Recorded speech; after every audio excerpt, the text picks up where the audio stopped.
Do you feel like everything's out of control right now? Or you're really struggling to get a handle on certain things in life?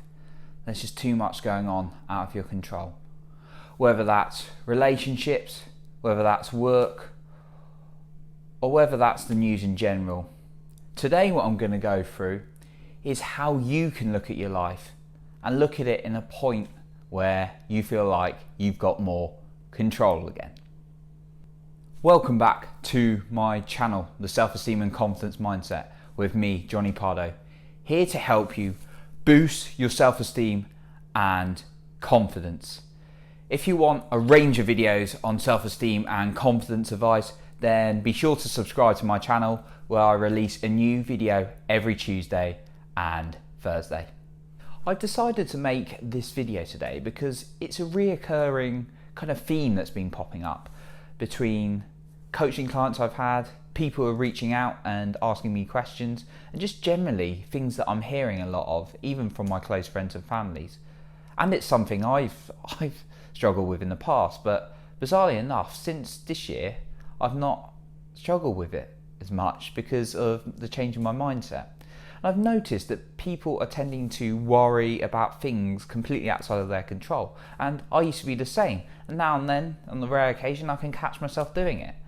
But I'm able to snap back into thinking about what I can control and what my actions are. So that's why I decided to make this video, to look at how you can remind yourself and start to think in a more positive mindset of what you can actually do rather than what you can't do. There's a saying that goes, where focus goes, energy flows. And what that means is, if you're focusing on something negative, your energy is going to go there. But if you're thinking about something positive, what you want, what your ambitions are, and you're managing to focus on that, your energy is going to go into that. It's a bit like when you first learn to drive a car, and your instructor might tell you, don't look at that car, don't look at your car, and you're like, I don't want to hit it, and you start steering towards it. And then you start focusing instead on the road ahead and you don't hit it. Hopefully you didn't hit a car. Or maybe that was just me with some bad driving skills at first. I don't know. My first instructor was a bit difficult as well, but yeah, I managed to learn how to drive as well eventually and pass first time. Anyway, let's not go on to my driving test. But yeah, that's using the example. And it's the same with anything in life. When you focus on something that you don't have control of, that's negative, that's worrying you, then your energy is going to go there and you're going to feel in that way. So the first thing I wanted to talk about was the circle of influence versus the circle of concern. And this comes from the book, The 7 Habits of Highly Effective People by Stephen Covey, a great book, quite a big book, I must admit. I don't think I'd be managing to read that in a week if I read that again, to be totally honest, let alone my 2 books a week target. But it's a great book. And what the circle of influence is and concern is, the influence of things you are more in control of or you can impact on, whilst the circle of concerns are things that are out of your control, you can't do anything about. So things in your circle of influence are things like your thoughts, your actions, your decisions, how you look after yourself. Things in your circle of concern are things like the weather, the news, COVID, things like that. Unfortunately, you don't have direct control, but quite a lot of people focus on the circle of concern, and that's where anxiety comes in, that's where worry comes in, that's where stress comes in. And to demonstrate this, I've actually drawn my own, if you can read my writing, but if not, I'm going to read through it anyway. So in my circle of influence, I've got, let's start from the top, so exercise. Even though, for some crazy reason, the government have decided to shut down gyms, a place which is good for people physically and mentally. I won't go into that too much. This isn't going to be a rant, and it kind of demonstrates the point. Well, I've decided that I can do body weight exercises, I can go for a run, I can work out in different ways rather than going to the gym. So exercise is in my control. Writing is in my control. I like doing that. Walking is in my control. I can walk every day.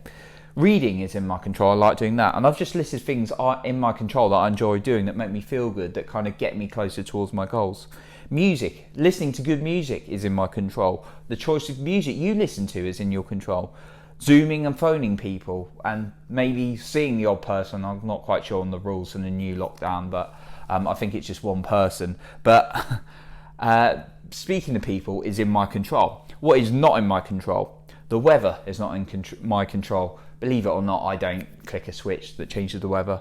The news, I don't watch it. I could rant about, well, I wouldn't rant because it'd be a waste of time, but the news is pointless and just negative and just tries to make you feel bad. So that's why I don't watch it. But the news, what they say in the news is out of my control. COVID, out of my control. Can't do anything about that.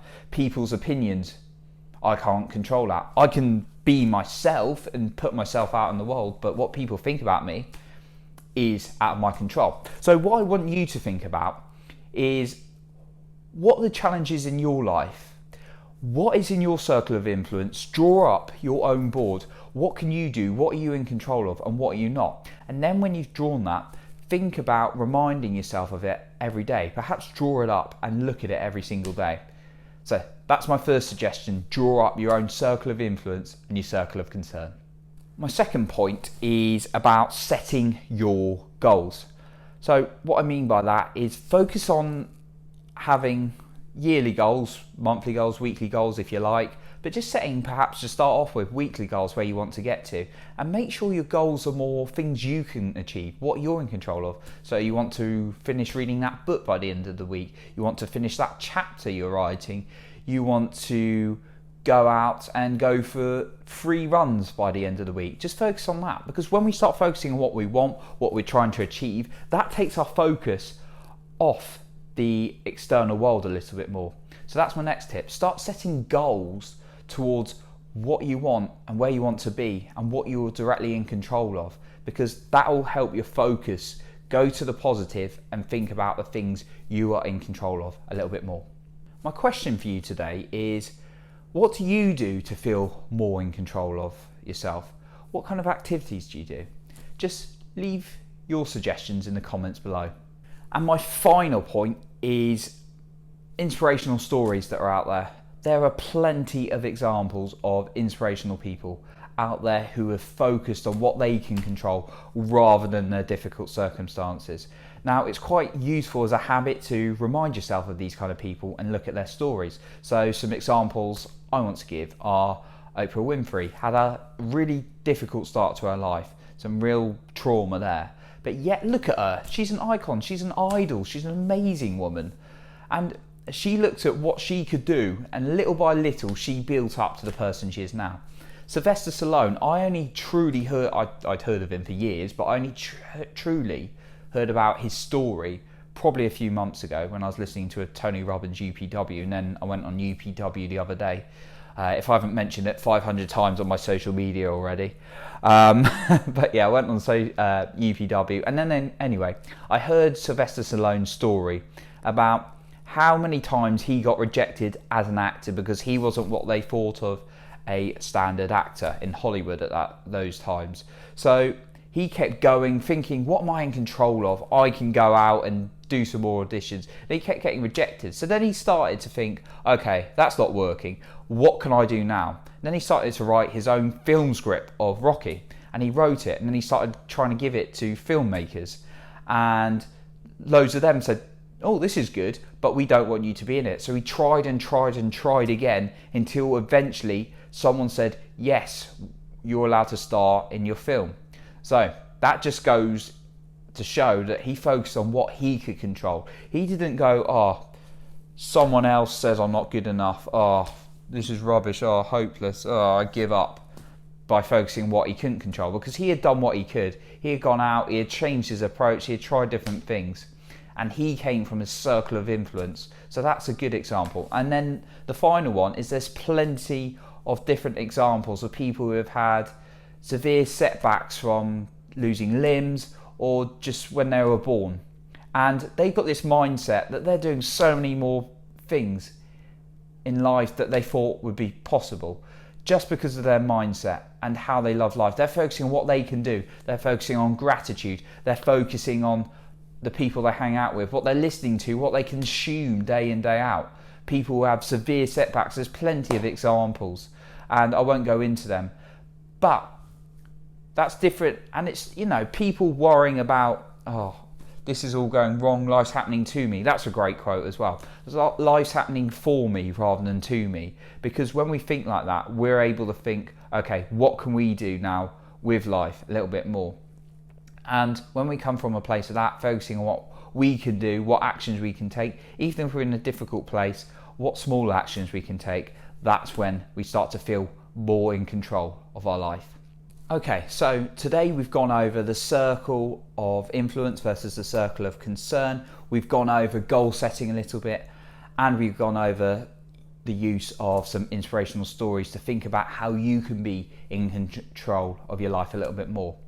If you want to increase your self-esteem and confidence a bit more, work more on that mindset, then if you check out my latest book, The Self-Esteem and Confidence Mindset, you can find it on Amazon. It will give you some more insight into this subject around your mindset and feeling good about yourself and your life. It's available in both paperback and Kindle. If you've enjoyed today's video, please be sure to give it a like so it gets to more people to see this message. And of course, if you want more videos like this, then you can subscribe to my channel or hit the bell to be notified when I release a new video every Tuesday and Thursday. I thank you so much for watching today. I really appreciate you. Remember, never skip Self-Esteem Day, and I'll catch you in the next video.